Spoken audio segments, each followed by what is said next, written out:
एक ससुर जब उसका बेटा पैसे कमाने के लिए मुंबई चला गया तो फिर वो अपनी नई नवेली बहू के साथ दुष्कर्म करने लगा, उसके साथ शारीरिक संबंध बनाने लगा।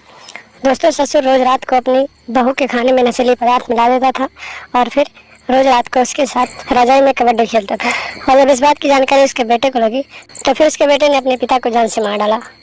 सो क्या है दोस्तों पूरी कहानी, क्या है पूरी घटना, आपको विस्तार से बताते हैं। लेकिन उससे पहले आप लोग हमारे चैनल पर अगर नए आए हैं तो चैनल को सब्सक्राइब और वीडियो को एक लाइक जरूर कर दें।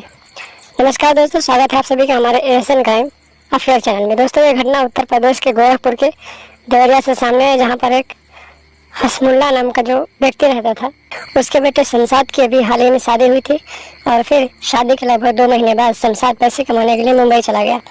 दोस्तों, जब बेटा मुंबई चला गया तो जो पिता था दोस्तों, वो अपनी नई नवेली बहू के साथ रोज रात को उसकी रजाई में कबड्डी खेलने लगा, यानी कि उसके खाने में नशीला पदार्थ मिलाकर रोज रात को अपनी बहू को ठोकने लगा।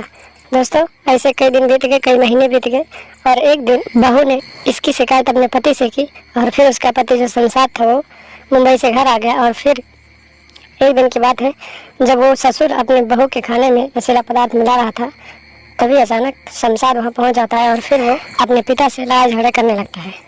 दोस्तों, देखते ही देखते पिता और बेटे का ये लड़ाई भयंकर रूप ले लेता है और फिर शमशाद अपने पिता को एक चाकू से उसके गर्दन पर वार कर देता है, जिसके बाद उसके पिता की मौत हो जाती है।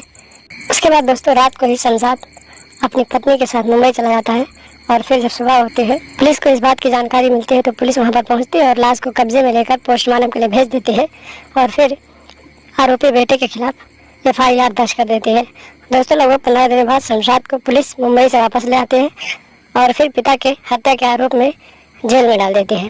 तो देखा आपने दोस्तों, एक ससुर जब उसका बेटा पैसे कमाने के लिए मुंबई चला गया तो फिर वो अपनी बहू के साथ रोज रात को उसकी रजाई में कबड्डी खेलने लगा और जब इसकी जानकारी उसके बेटे को लगी तो उसके बेटे ने अपने पिता को ही जान से मार डाला।